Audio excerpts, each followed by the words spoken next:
Jax's revenge domain. 45 seconds. That's how long it took for my former CEO to realize he had just destroyed his own career. I had just sold my company for $15 million. The papers were signed, the money would hit my account in a few days. I thought the hardest part was finally over, but when my lawyer finished reviewing the contract, he didn't congratulate me. Instead, he said something that changed everything.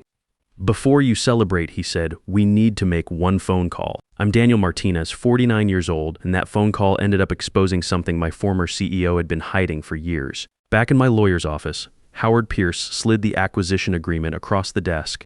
12 pages of signatures, 2 years of work, $15 million on the line. If everything closed on schedule, the first wire would hit my account within days. For the first time in years, the pressure gauge in my chest read normal. Then Howard said something that made the needle spike again. "You need to call OSHA," he said. I stared at him. The Occupational Safety and Health Administration? Why would I call them? Howard opened a thin folder and turned one of the pages toward me. Printed emails, some from me, some from Grant Wellington, my former CEO at Titan Corp Manufacturing. "You told me Grant promised you the Director of Operations role if you completed the Phoenix project," Howard said. "He did. And when the project succeeded, he gave the job to Rebecca Ashford."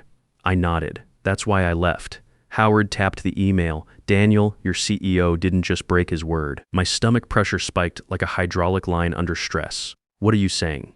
"I'm saying the safety picture around Phoenix may be more complicated than Grant thinks." I frowned. "Phoenix was built at Titan Corp," "Yes," Howard said, "but the core safety protocols trace back to work you designed after the 2019 accident.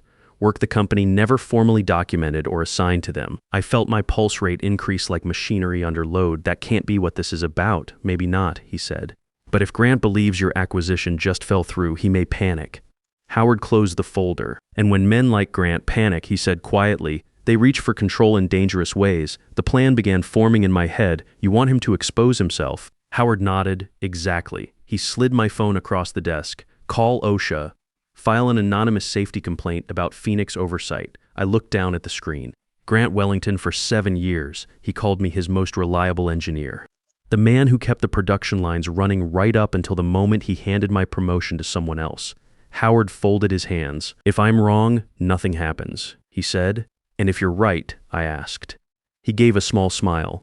"Then Grant will tell us exactly what he's afraid of." I stared at the phone for one more second. Then I dialed. "Before I tell you what Grant said when OSHA showed up, you need to understand what those years at Titan Corp actually looked like. Because what happened between us didn't begin with that phone call. It began with a tragedy that changed everything about how I viewed corporate promises. When I joined Titan Corp Manufacturing at 42, the company was running 3 shifts to meet automotive contracts.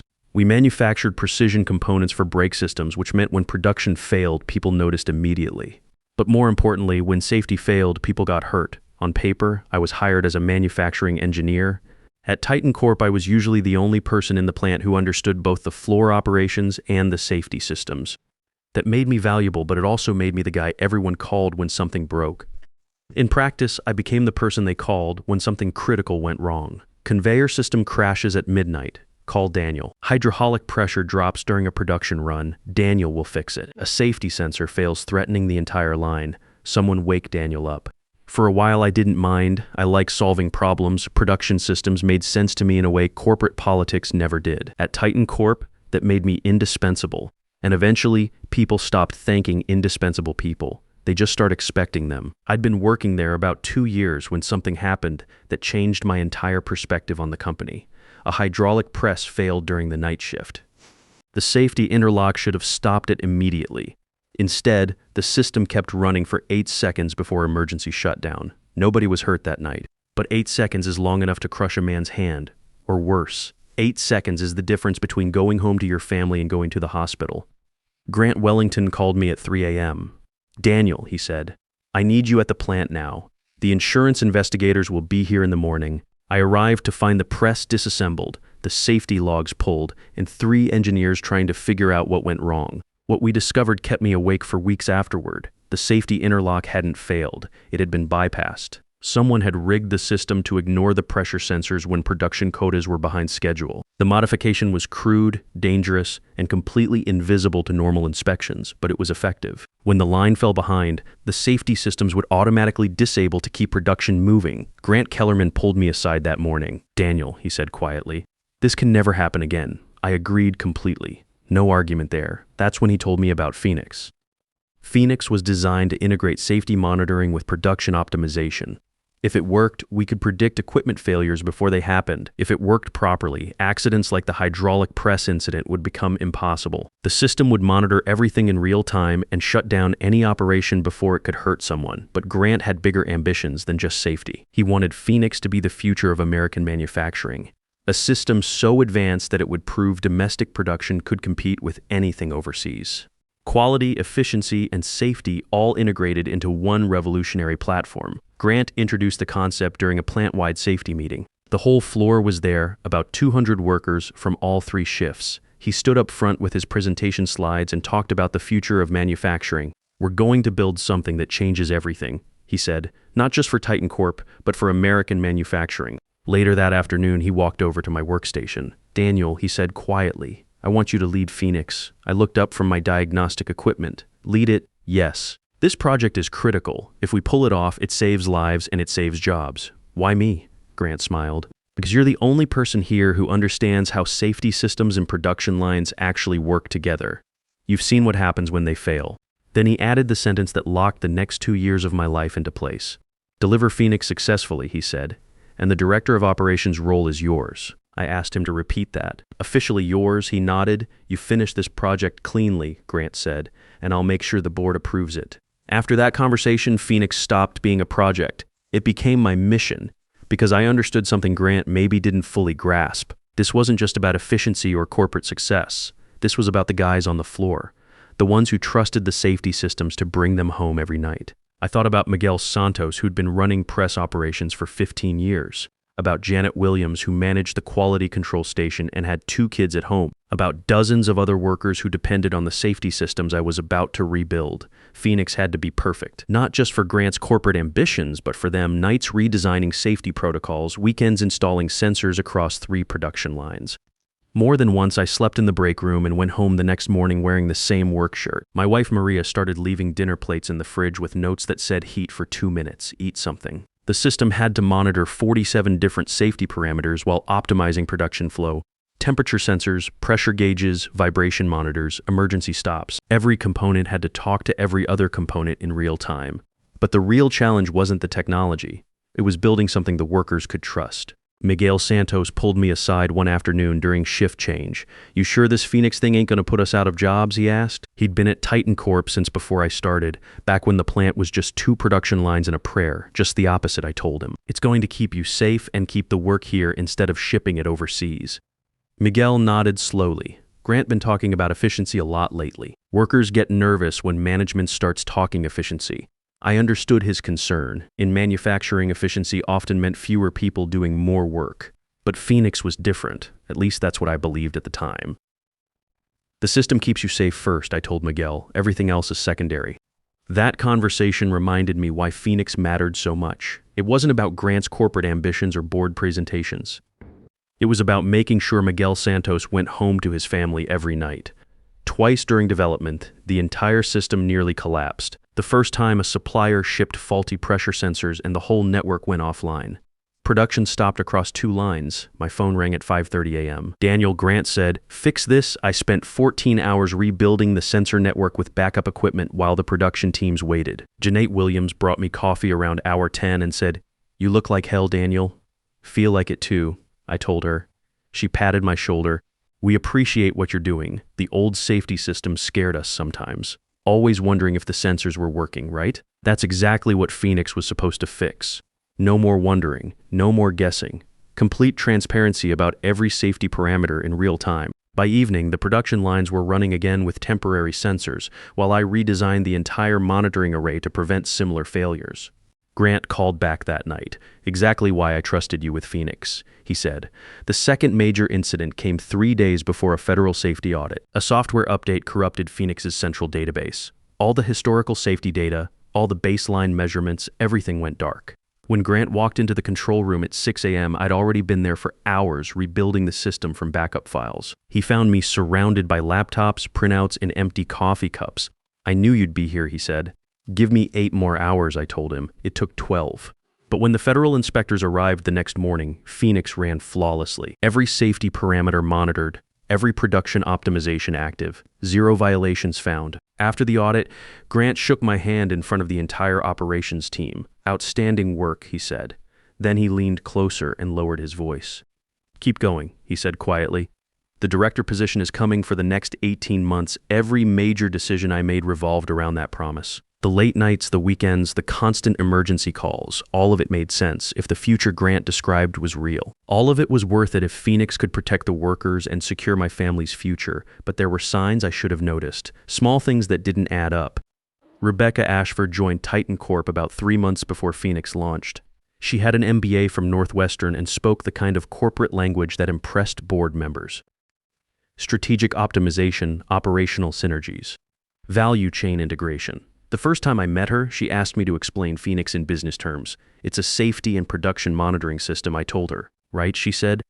"But what's the value proposition? How does it impact our competitive advantage?" I remember thinking she sounded like Grant's presentation slides had come to life. She started sitting in on Phoenix progress meetings, never asking technical questions, but always taking notes about timelines and budgets, always asking about implementation costs and return on investment. Grant would nod along with her questions like they were the most important things in the room.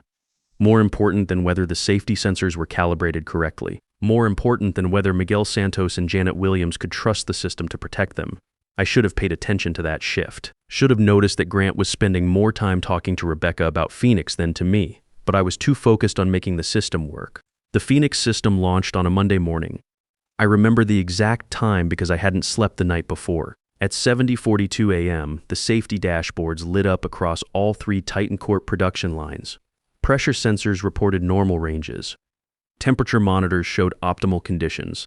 Vibration detectors registered smooth operation. Emergency systems stood ready with millisecond response times.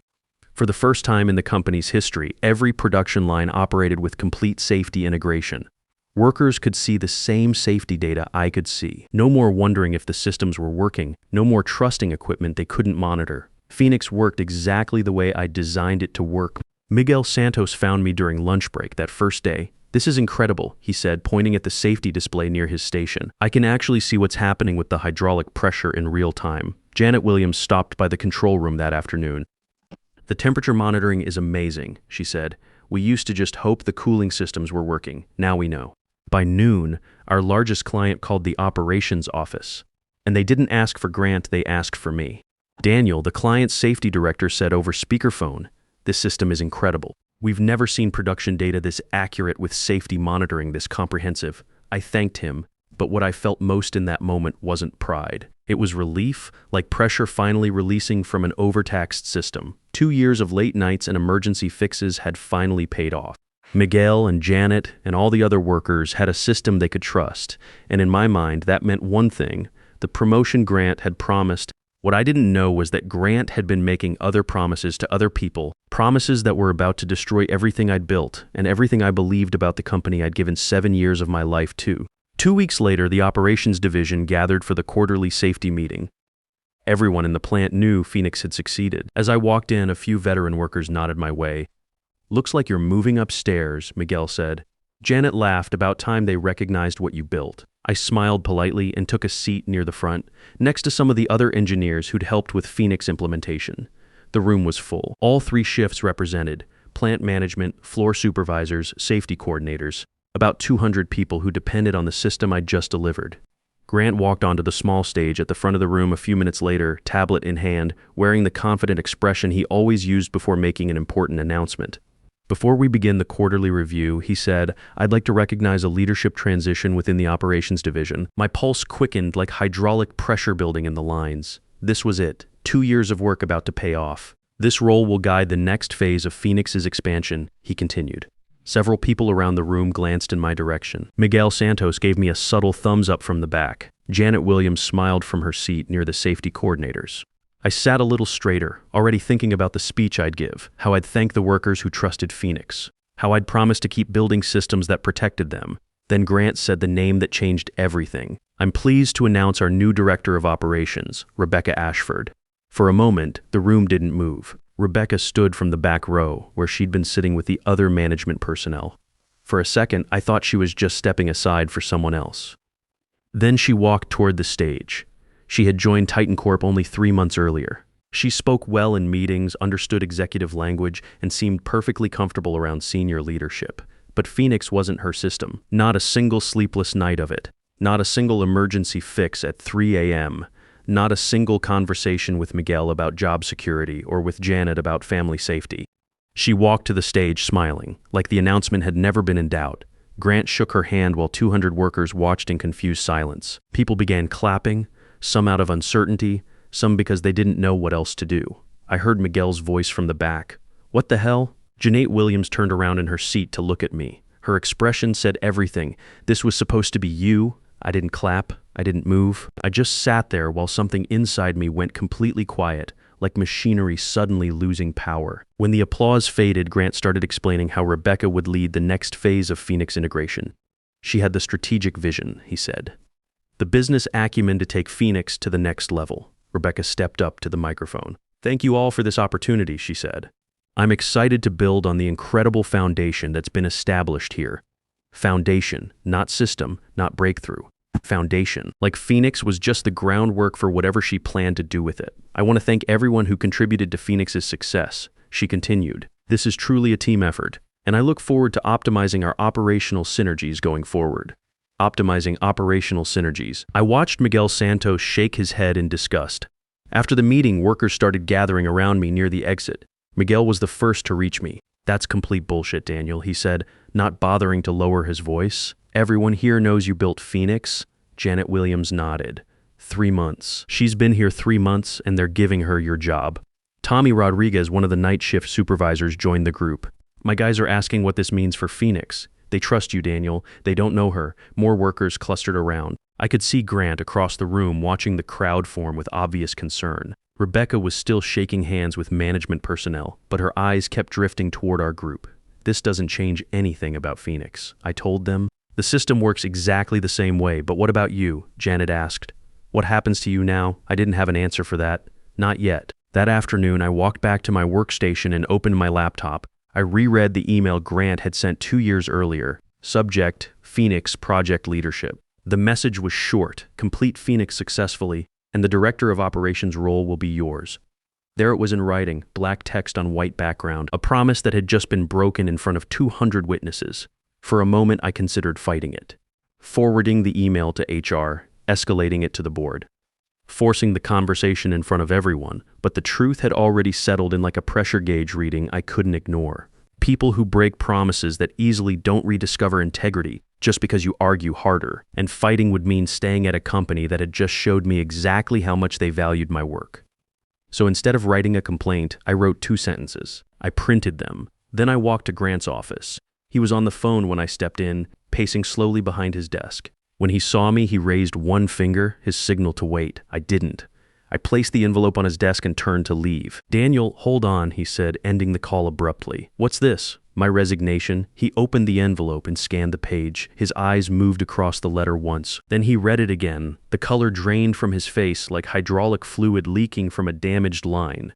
"You're joking." "I'm not." Grant leaned back in his chair as if the room had shifted under him. "You can't leave," he said. "Why not?" "Because Phoenix just launched," he said, his voice tightening. "You're the only person who understands how that system actually works." I let the words hang in the air for a moment. Apparently not. Grant stood up. "Daniel, don't do this. You're upset about the announcement. I get that, but decisions like that happen at multiple levels. Did the email come from multiple levels too?" I asked quietly. I slid my phone across the desk. The message was open on the screen. Grant stared at it for a long moment. His jaw tightened. "That wasn't a formal offer," he said finally. "You misunderstood the context." Something inside me settled into place like a pressure gauge finally reading accurate levels. "So the plan was always to have me build Phoenix, then hand it to someone else." "You're being emotional," Grant replied. "You're essential to this company. People like you are the backbone of operations. People like me. Yes, reliable, consistent, the kind who keep the engine running while someone else takes credit for driving it." Grant lowered his voice. "Rebecca isn't ready to run Phoenix yet. The clients depend on you. Stay through the transition and we'll work something out." I shook my head. "That sounds like your problem." His expression hardened. "If you walk out now, Daniel, don't expect a reference from this company." I met his eyes. "I'll take my chances." Grant gripped the resignation letter so tightly the paper crumpled in his hand. For the first time since I'd known him, he looked scared. And in that moment, I understood something. Grant Wellington wasn't panicking because I was leaving. He was panicking because the moment I walked out that door, he lost control of the one system his entire reputation now depended on. Rebecca Ashford might have the MBA in the corporate language, but she couldn't troubleshoot a hydraulic sensor at 3 a.m. She couldn't explain to Miguel Santos why the safety systems worked the way they did. She couldn't rebuild the central database from backup files when federal inspectors showed up. Grant had just put someone in charge of Phoenix who didn't understand the first thing about how it actually worked, and I was about to walk out anyway. The news spread through the plant before I even cleaned out my workstation. Miguel Santos appeared while I was packing my tools. "This is wrong, Daniel. Everyone knows it." Janet Williams stopped by a few minutes later. "The workers are talking about this," she said. "People are worried about what happens to Phoenix without you here." I tried to reassure them. "The system is solid," I said. "It'll keep running," but Janet shook her head. "It's not just about the system running. It's about trusting the people in charge of it." Tommy Rodriguez found me in the parking lot as I was loading my truck. "The night shift guys want you to know something," he said. "We got your back, whatever you do next." Those conversations made leaving even harder. But they also confirmed something I'd been thinking about all afternoon. The workers understood what Grant apparently didn't. Phoenix wasn't just technology. It was trust, and trust couldn't be transferred from one person to another like a job title. I drove home that evening knowing I'd never step foot in Titan Corp again. But I also knew something else. The workers who trusted me would remember who built the system that kept them safe. And eventually Grant Wellington would need that trust more than he realized. For 6 months after leaving Titan Corp, I didn't think about Grant Wellington at all. Not because I had forgiven what happened, but because I was finally building something that belonged to me. Phoenix had taught me a lesson. If you're going to work that hard for something, it should probably be yours. Long before Phoenix became a company project, I'd been developing a simpler safety monitoring system on my own time. The framework was basic, but the core idea was the same: predict problems before they happen, protect workers before they get hurt. After leaving Titan Corp, I rebuilt that independent version from scratch and turned it into a real product. I called it Guardian Systems. The name felt right. That's what safety systems should do: guard the people who trust them. 8 months later, a regional manufacturing company offered to acquire Guardian Systems. 2 weeks later, I was sitting across from Howard Pierce, staring at a final agreement worth $15 million. I thought the story ended there. Howard Pierce didn't. He closed the contract folder and looked at me. "Daniel, can I ask you something about Phoenix?" "What about it?" "Did Titan Corp ever formally document your safety protocol designs?" I thought back through everything I had signed at Titan Corp, then shook my head. "No. The system was built during emergency implementation. Standard documentation got skipped." Howard nodded slowly. "That's what I suspected." A faint unease moved through me like pressure building in a closed system. "Why does that matter?" He opened another folder. Inside were printouts from Titan Corp's public safety reports, all presenting Phoenix as a major company achievement with Grant Wellington's signature on every document. "Grant is treating Phoenix like it's unquestionably Titan Corp's innovation," Howard said. "Well, it is company technology," I replied automatically. Howard slid another sheet across the desk. It was one of my old emails from the early days of the project. Attached was the original safety protocol design. My name sat clearly at the bottom. Howard chose his next words carefully. If Phoenix's safety protocols were never properly documented or assigned, Titan Corp's compliance position may be weaker than Grant thinks. I stared at him. "That can't be right." "Maybe not," Howard said. "But if Grant has been presenting Phoenix as a clean company innovation, he may be standing on a dangerous assumption." I looked back at the documents. Phoenix had become the backbone of Titan Corp's safety operations. Grant had built his reputation around it. The board trusted him because of Phoenix's success. Howard tapped the acquisition contract again. "That's why I want you to call OSHA," he said. I stepped out of Howard's office and dialed the OSHA hotline. The inspector answered on the second ring. "Occupational Safety and Health Administration." "How can I help you?" "I want to file an anonymous safety complaint," I said. "Go ahead." "Titan Corp Manufacturing in Michigan. Their Phoenix safety system may have inadequate documentation for federal compliance. Can you provide specifics?" "The system monitors 47 safety parameters across 3 production lines, but I don't believe the company has proper documentation showing who designed the core protocols or how they were tested." The inspector was quiet for a moment. "That's a serious concern. We'll schedule an inspection within 72 hours. 3 days later, federal safety inspectors arrived at Titan Corp. "What happened next?" I heard from multiple sources. Miguel Santos called me that evening. Janet Williams sent me a text message. Tommy Rodriguez found my number somehow and left a voicemail. They all told the same story. When the OSHA team walked into Titan Corp, they didn't ask for Grant Wellington. They asked to see the Phoenix system documentation. Grant led them to the conference room where Rebecca Ashford sat with a stack of operational manuals. "These are our safety protocols," Rebecca said confidently. The lead inspector opened the first manual and began reading. Halfway through, he looked up. "Who designed these core safety algorithms?" Rebecca glanced at Grant. "That would be our operations team under Mr. Wellington's direction." The inspector nodded. "We'd like to speak with the engineer who wrote the original protocols." Another glance between Grant and Rebecca. "That would be our current director of operations," Grant said carefully, gesturing toward Rebecca. The inspector looked at Rebecca. "How long have you been with the company?" 3 months, she said. "And when was Phoenix implemented?" 2 years ago." The room went quiet. The inspector closed the manual. "Ma'am," he said politely, "we need to speak with whoever actually designed this system." Grant cleared his throat. "Those engineers are no longer with the company." "I see. Do you have their original documentation?" Grant shifted in his chair. "The documentation you're looking at represents the current system configuration." The inspector made a note. "Mr. Wellington, federal safety compliance requires original design documentation, not operational summaries. We need to see who designed these protocols, how they were tested, and what safety certifications were obtained." Grant looked at Rebecca. Rebecca looked at the manuals. Neither of them could answer. The inspector made another note. "We'll need to schedule a follow-up investigation. In the meantime, Phoenix system operations are suspended pending documentation review." Grant stood up quickly. "You can't shut down our production lines." The inspector didn't raise his voice. "Mr. Wellington, federal law requires proper safety documentation. Until you can provide that documentation, this facility cannot operate these systems." Grant tried one more time. "This system has been running safely for 2 years." "Sir," the inspector said calmly, "that's not the standard. The standard is documented compliance with federal safety regulations." He closed his notebook. "You have 30 days to provide complete design documentation or face potential facility closure." Miguel Santos told me. Grant's face went white as chalk. Within a week, Grant Wellington was called into an emergency board meeting. Within 2 weeks, he was placed on administrative leave. 3 days later, after an emergency compliance review, Titan Corp announced his termination as CEO. Officially, the reason was safety violations and inadequate federal compliance. Unofficially, everyone inside the company knew exactly what had happened. The man who built his reputation on Phoenix had just been undone by the person who actually designed it. About a month after Grant Wellington was removed as CEO, my phone rang. Eleanor Patterson from the Titan Corp board. "We would like to offer you the position of Director of Operations," she said. The same position I had spent 2 years working toward, but by then I had something better. "No," I told her, "I already built something better." 6 months later, my company was growing faster than I expected. We signed 9 major contracts, including Titan Corp's largest automotive client. They told me they preferred working with the person who actually understood the systems. Miguel Santos called me last month. "The workers voted to bring in union representation after Grant left," he said. "They want more say in safety decisions going forward." That made me smile. Phoenix had protected them from accidents, but they'd learned to protect themselves from bad management.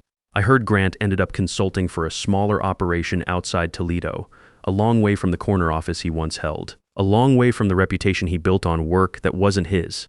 As for me, I built Guardian Systems into something I'm proud of, something that belongs to the people who actually create it, something that proves American manufacturing can compete with anyone in the world when you treat workers with the respect they deserve. Have you ever worked under a boss who promised you one thing but delivered another? Someone who took credit for your work while you did the real building? If you were in my position, what would you have done? Would you have gone back to Titan Corp as director, or walked away to build something of your own? I think most guys our age have faced this choice at least once. You can keep working for people who don't value what you bring, or you can take the risk and build something that reflects your own values. It's not always easy, but it's always worth it. And if you enjoy stories about workplace justice and people who fight for what they've earned, there are more stories like this coming.